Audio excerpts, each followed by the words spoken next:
The stock is made from a variety of fish.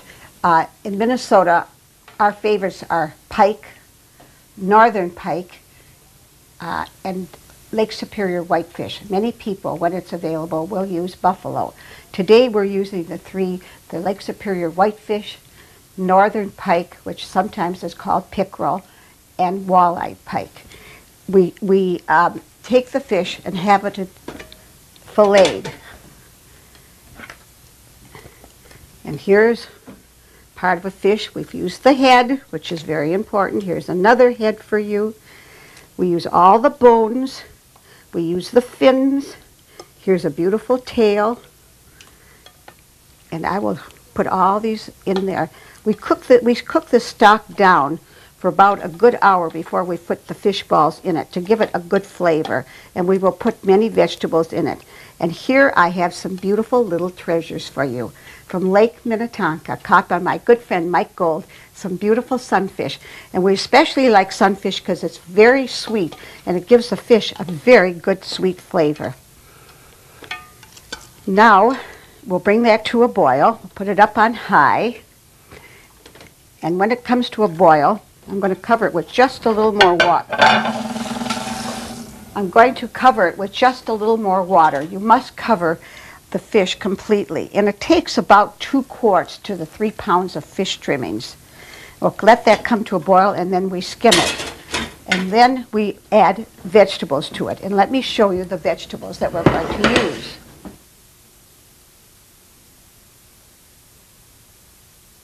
Well, now we're going to look at the pot. Take the cover off. Oh, it's good. We're ready to skim. I want you to look at this. You see how we're getting a foam off of it? That's to make a good, beautiful, clear broth.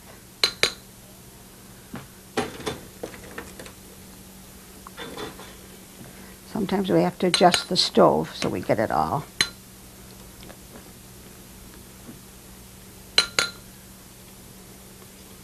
I think we've just about got it. And now we can add those vegetables that I showed you a few minutes ago. First we'll add the onions, the celery,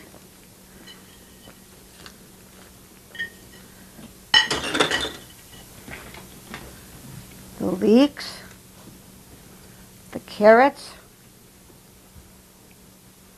our lemon slices, and last, our beautiful greens, our parsley and our dill. Get my big spoon, press it down, and now we're going to let it cook slowly for about 1 hour to get the stock with a good flavor. And while it's cooking, we will periodically taste it to see what seasonings we need. Oh yes, that's a good story. I had a very dear cousin, lived in Duluth.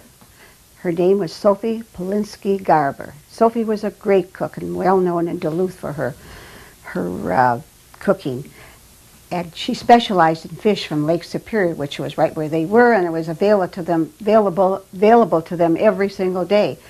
And as she got older and she decided to give up her home and go into a retirement home, she called me and said, "You're the only one I know that cooks fish the way I do, and I'd like to give you my chopping bowl and my 2 fish pots."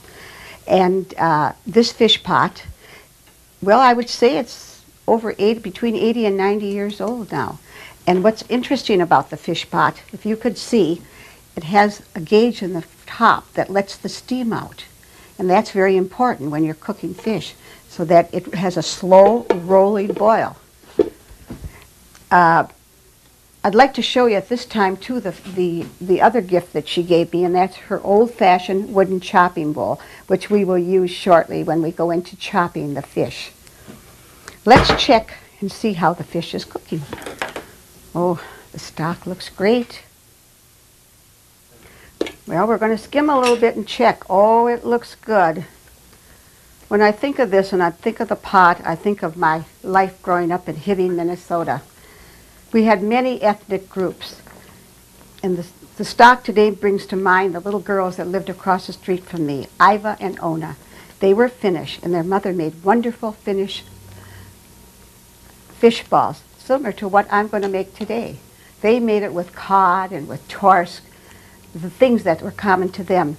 In our neighborhood, we had many, many ethnic groups. We had Italians, we had Greek, Irish. I mentioned the Finnish. There were some Germans and some Swedish people. And we were all very congenial. We were all friends, and they came in and out of each other's homes. And I used to go to the homes and watch the mothers cook, and I was always fascinated. And the saliva was running. It always looked good to me. And they were interested in this little Jewish girl wanting to know more about their food. And I started asking questions and started learning. And from there, I think my knowledge of ethnic cooking started. And that's when I started to watch the mothers, and I was getting a private cooking lesson. Ooh, it needs salt. It's good, but it needs salt. And I want to tell you now about salt. When we cook, we always use kosher salt. Not because I'm cooking a Jewish dish or I'm a Jewish girl. Any fine cook uses kosher salt. Now, there's two types of kosher salt. There's the fine, which is for table use. And then there's the coarse, which is for cooking. And today we use the coarse kosher salt. I wonder if you can see it. Kind of heavy grain. And we're going to put in about half a teaspoon. Put in the half a teaspoon, and we'll taste it again.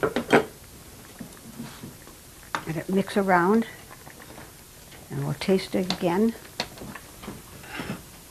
I got to go over here to have my spoon clean for tasting.